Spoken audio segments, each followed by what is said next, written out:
Hello, ladies and gentlemen, and welcome to the Esteemed FaceTime with Leaders, an initiative by World Development Corporation. My name is Tanay All, and I'm an anchor at World Development Corporation. FaceTime with Leaders is a platform for industry veterans to come together to share their knowledge, ideas, thoughts, and best practices with one another, as well as with upcoming industry leaders. In a nutshell, we attempt to encapsulate the multi-decadal learnings of all our industry stalwarts. We hope that by conducting these FaceTime with Leader interviews, we can bring together a global community of eminent personalities. Great learnings from great leaders undoubtedly assist everyone as they help us to identify, nurture, and work on trade secrets that have already proven a success formula for so many. And this is what we aim for with these sessions by making them a gathering of industry stalwarts and a knowledge sharing community. We have one such corporate stalwart on FaceTime with Leaders with us today, Mr. Rajendra Matlani. We welcome you on the show, sir. Thank you very much, sir. Standing out as a seasoned strategist and implementer with a profound commitment to reshaping industries, he is a visionary professional whose illustrious career has been characterized by a commitment to corporate governance, environmental stewardship, and transformative leadership in the field of hydrocarbon projects. His vision is to drive organizational innovation, optimize resources, and uphold the highest standards of corporate governance. Committed to a moral obligation for environmental preservation, he aims to pave the way for businesses that not only succeed but also contribute responsibly to the well being of the earth for future generations. In his current role as the managing director of Petroexcel Technology Services, he has showcased his ability to build and lead a team delivering engineering design to oil and gas projects. Okay, my journey to hydrocarbon projects is very interesting, and sometimes when I look back, I feel I moved along with as the winds came, and nothing was as per design. I flowed with the flow. But then certain times the right advice came from the mentors, and that did the course correction. When I came out of IIT Delhi and I did MTech, and my research paper was published, I got lecturership, and I was very happy because out of 125 candidates, I was the only one who got. There was only one seat. So I was thrilled to join that. But my thesis guide told me, look, what was your aim? All the time you told me that you want to start your own engineering consultancy business. So why should you join this? This was the right advice at the right time, and then I declined that offer. And then I started searching the employer of my choice. And I came to know there is one Mr. Mahendra Raj in Delhi who has designed all the high-rise buildings in Delhi, all the high-rise complicated structures in Delhi. So I went to him and I joined him, and then I started working on the architectural buildings. So that was the domain, and one of the landmark in the Delhi is NDMC building, which I designed. So then later I decided to increase my domain and move to the industrial projects where industrial buildings are there, industrial structures are there. And I joined L&T Choda. Both companies were great, L&T as well as Choda. They had a joint venture in Baroda. So I moved in there and then started working as a structural engineer. But soon management found me very project savvy guy, so they moved me to the project management. Once again there was a change in the direction, and this time my mentor Dr. Mishra, who said no, you should be in the projects rather than in the design. So I moved to the projects, and then from then almost last 25 years I am in the hydrocarbon projects. And during my long stay there, I got the opportunity to work on the mega projects in India as well as in abroad, and that gave me opportunity to work with the great visionary project managers and learn their way of doing the things. You always learn from others, and this is the way I progressed in my career. And then I went to those connections gave me an opportunity to move to Saudi Arabia, where I worked on a mega project, in fact 2 mega projects. Then in 2017 I came back and I joined INEOS, and the owner of this company, Mr. Jim Ratcliffe, I am a great fan of that guy. And in fact, I would recommend everyone to read his book, The Alchemists, the INEOS story. How this man grew. His story is like Dhirubhai Ambani, you can say. Both have a parallel. They started from scratch and then made the great empires. So this is, in nutshell, And then from that project specific role as a project director, I moved to this company as a managing director, and I was the first person to join. And in the last 3.5 years, I have created a whole big new project team, engineering team, and we are delivering projects for our clients. And in fact, I can tell you, this is my fifth startup. Wherever I have gone as a startup, Wow. uh, helping the companies to start. So this is my fifth startup, which has been created starting from scratch. Yeah. So now coming back to the concept of corporate governance, I came across with this concept in 1998 when I was doing the MBA. And that time our professor GC Maheshwari, he had done a lot of work on Cadbury's uh, committee's report on the corporate governance. So those times we started learning those concepts. And then luckily all the companies where I have worked, they are standard companies, they are MNCs having high corporate governance standards. So being in these companies, all these companies had processes, procedures, and policies. These are the three things which a corporate governance requires. And in fact, in all, as I said, I was part of the startups. In wherever I went, I wrote those standard operating procedures. So I was part of creating policies. I was part of making procedures and then implementing them. And then, as you know, all the companies have code of conducts, and we have also all this code of conduct, and we are very strict on abiding by those things, particularly anti-bribery and corruption, anti-child labor, antitrust and competition law, because these were the companies, MNCs, so they have to work with antitrust and competition laws, and international trade sanctions. And whenever you work in US based companies or European companies, if there are certain sanctions against some countries, so you cannot work with those countries. Hmm. So these are the corporate governance principles which we followed. So we have been committed to have the greatest corporate standards, ethical standards, no compromise on those things. And individually and collectively, my teams are accountable for all the legal compliances.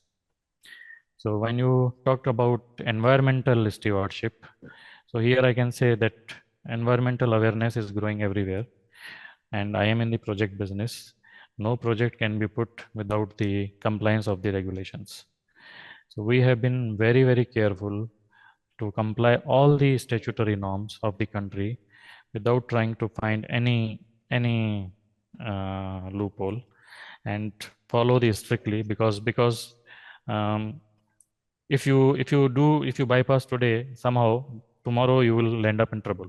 So by design it has been a very clear principle that never ever violate any local law. Yeah. And when you do this projects, there are environmental impact assessments. Government give opportunities all these stakeholders who are impacted by those to say their things, and you have to go and then address all their concerns. Once everyone is satisfied, then you get the EIA, and then only you can put the project. Yeah. So, from conceptual studies to stakeholder management, you've demonstrated expertise in various aspects of project management. How do you approach the intricacies involved in mega projects, oil and gas, petrochemicals, and infrastructure? See, nowadays, the modern project management follows the gated approach. A project, before getting approval, has to pass through various gates. Hmm. And then once it passes through various gates, then only owners approve it for execution. And one of the gate is, I am not going into the detail Hmm. about this gates. One of the gate is project proposal and or FEED, front end engineering design. Whenever you want to do a mega project, you need to have a strong FEED in your hands, which will validate your business case, which will validate your payback period and IRR. Once these things are once these things are in line with the business case, projects are approved. But nowadays, the smart project owners, they are not going on feed alone. They want this feed to be validated by some other company. That is Hmm. a new trend which is coming for the mega projects, not for the small projects. And because owners want to be 100% sure that whatever cost is being estimated and schedules being estimated are realistic, And on top of it, nowadays the new trend is to go for the cost risk analysis, schedule risk analysis. There are specialized companies who will review your whole design and then tell you that wherever risk can occur and how to mitigate that. So once these things are done, these preliminary works are done, you go into the project. And I have seen wherever we have done these things properly, mega projects go smoothly. Once you are in the execution phase, the challenges come again in the mega projects. In a mega project, you split the project into smaller parts, and each one become a project or sub project. If you call it a program, then it is a project. If you call it a project, it's a sub project, where different agencies are assigned those works, and then interface among those different agencies is the key to the success. Because in isolation, once a project, one unit is being done properly, but then it has impact on other is not doing properly, then even the person who is doing right may get delayed. So in one of my previous mega project, the owner did a great thing. They made an interfacing organizations, drawing interface manager from each project and then making them a separate organization who will be interfacing. Their job is only to interface from, at the battery limits. And if you can manage that properly, your project is smooth. Yeah. That is one thing. Second major challenge which all these contracts face is the labor shortage. See, whenever projects come in the market, everybody is willing to invest in the project and execute the projects. Then normally there is a shortage of labor. Again, in my mega projects, we had two remote places, one extreme hot, one extreme cold. Bringing labor there was a difficult. So you need to have the regional collaborators, regional contractors to work on those projects, and then success depends how strong those construction subcontractors are and what relations you enjoy with them. If you have a great relations with them, they are willing to work for you. They are willing to go one step ahead, one mile ahead of you. So this is the key here. And other major challenges are supply chain management and engineering, which normally all the companies have a strong supply chain management and engineering in-house companies, or they go to the uh, well-established engineering companies. So if these things are done or addressed, then you can manage all the challenges of a mega project and can achieve the outcome you desire. So, as a decision maker, can you share an instance where you have faced a complex challenge and your approach to decision making has led to a successful outcome? See, I will extend the previous narration of the previous question. When you do the feed front-end design, you estimate for the project. In one of my mega project, we felt that the time given, schedule given is short, and certain things need to be done before the project is approved. These certain things are called early works. These are the site enablers. You have to do the topographic survey. Before that, you have to clean the site. You have to get the government approvals to clean the site. Then you have to level the ground. You have to bring the electricity. You have to put the roads and lighting arrangements to start your actual project. Now, this is also a big amount of money. But then if you wait for the project to be approved, then the end date which was being given was not being met. And as I said, normally owners, unless they approve, funding is not given. But in this case, I presented to the management that business case is very strong. We are already in the feed phase. It is being validated. So payback and IRR, everything is being met. It's a matter of only formal approval. So project case was that strong. So I requested them, if you can give us some funding to do this early works, then your project outcome will be achieved. Project can be implemented, executed in time. And I was successful in that. It took quite a lot of time to convince them, made a lot of presentations. But then finally I got the funding and I did it. I consider this as a challenge because normally so far I have never seen this kind of expenses to be given before the project is approved. What happens in say 1 or 2% case project is finally not approved, then all these expenses hit the P&L of the enterprise. If the project is there, it goes in part of that funding and then it is outside the P&L. But somehow I could convince them, and then that part was done nicely. Yeah. Given your commitment to environmental preservation, how do you plan to integrate sustainability practices into the core business strategy? Yeah, see, this is the point where all the responsible organizations are coming forward and doing the right things. It's about planning beyond today for a sustainable future for everyone. This means social and economic progress while protecting our environment and improving our resilience.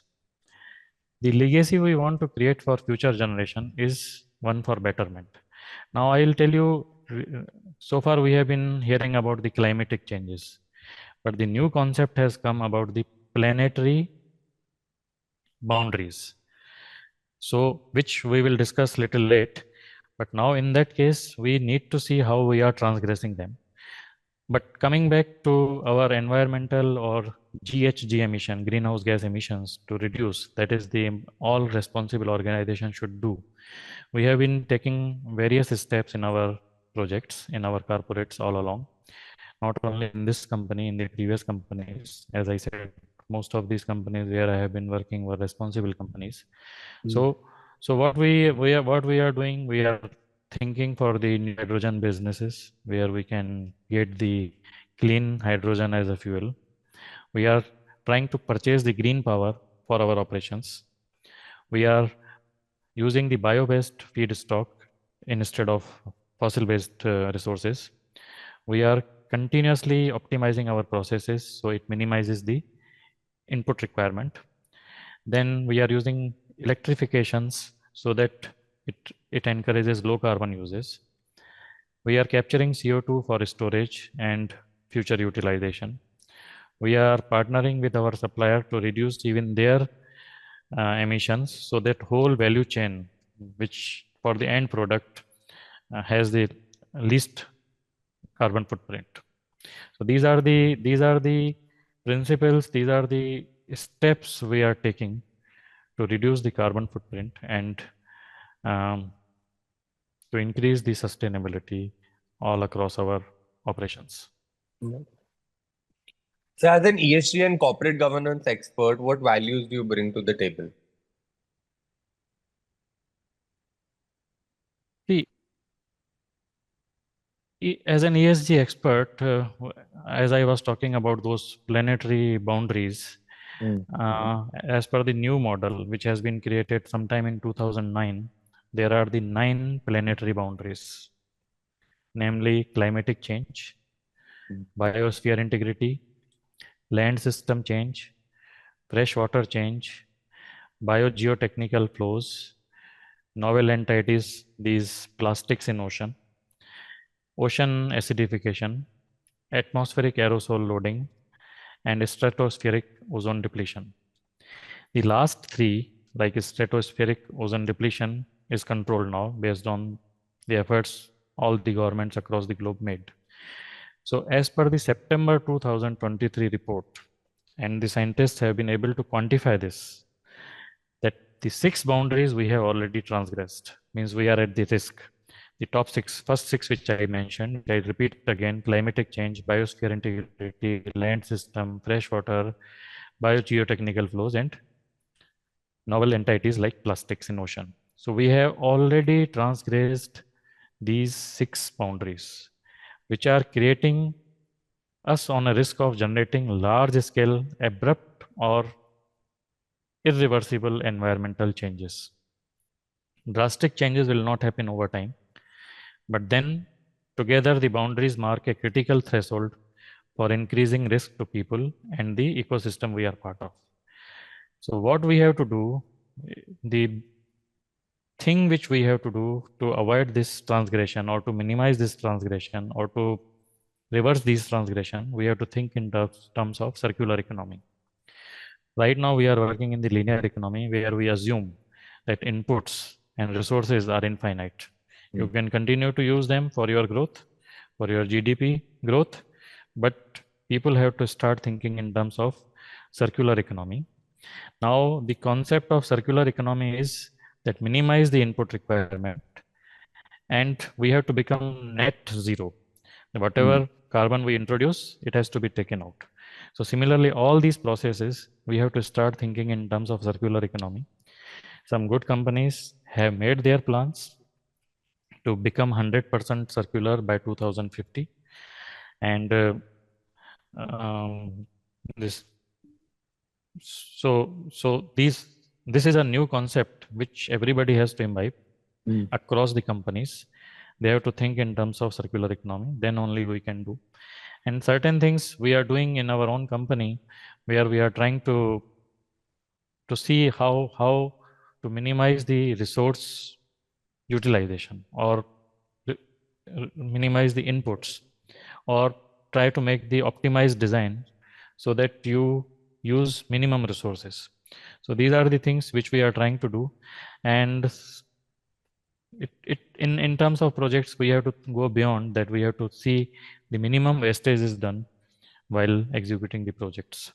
Yeah. So these are the best, some things which we are doing in operations as well as putting new projects.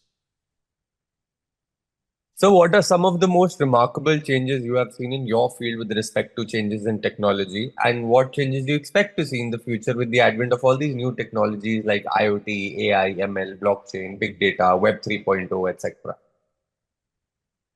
The great thing about all these technologies is that they are minimizing the transaction time, and they are making the predictions for the outcome accurate. Effectively, what they are doing, what Newton said long back, he said, I could see further because I was standing on others' shoulders. So here the collective knowledge of others, of the intelligent people, is being put to use for the future analysis and then predicting the outcomes. I am not a myself AI expert, but in our operations, in our various projects, we have been using, I'll give you some few examples, like web-based compliance management systems are being used, which create the audit trails and then give you the full compliance status in the operations. Then there are integrated hardwares, cameras and GPS systems.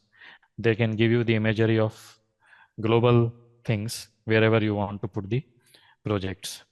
Then these things are being used in defense, aerospace, and commercial aviation sectors. They can predict where to take your bag, and from 1 to 3 flight changes, how accurately it goes to the destination. These things are being handled, managed in the aerospace thing. And even in the when we talk of the space, all these mission plannings, they are using these concepts.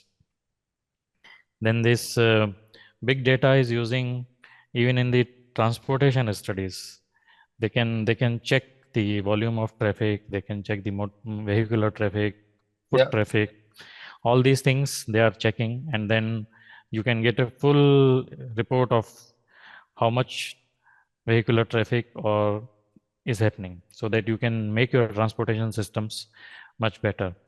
So these are the few things which we are using. And yes, in our projects we are using flood modeling softwares, where we can predict the flood times, how can floods come, their time, and then we can integrate them into our design.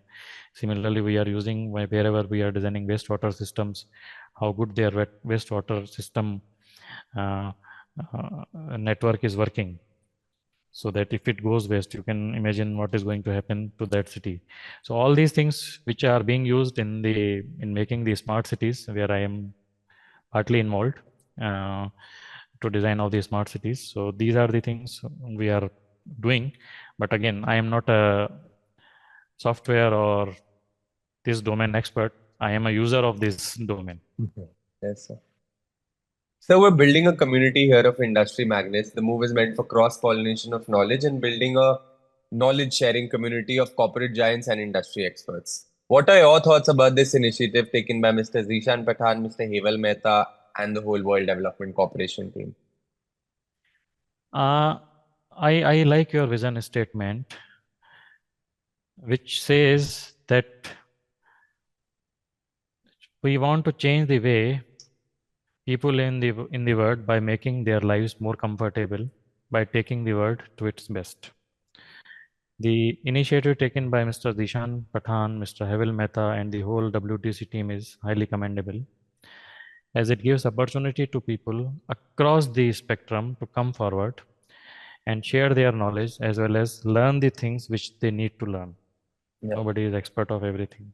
So we need to learn from others. That is one very good thing you have done. And then the practice of corporate governance needs to percolate down to even the smaller companies. And this initiative taken by WTC by creating a pool of people who can come forward. Right now, there is a gap in talent, which has been recognized by WTC, and then they are moving in the right direction by creating a pool of people who can understand the corporate governance and then who can implement. It is not only who can implement, who have courage to implement.